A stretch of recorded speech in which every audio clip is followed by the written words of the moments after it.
excluídas. Afrontámonos a un curso escolar que, aparte, como dixo o meu compañeiro Iván, que suporá unha nova normalidade onde as familias pouco a pouco terán maior dificultade por causa da complicación sanitaria de facer unha conciliación social e familiar.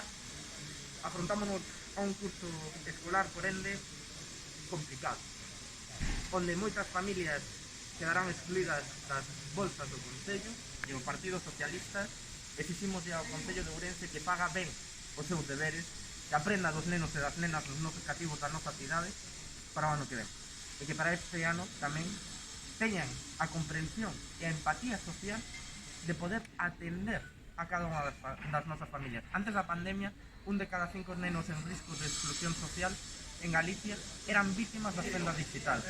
Aquí no Concello de Ourense a día de hoxe non existe ningún plan para solventar eses problemas nos barrios máis exteriores do noso Concello.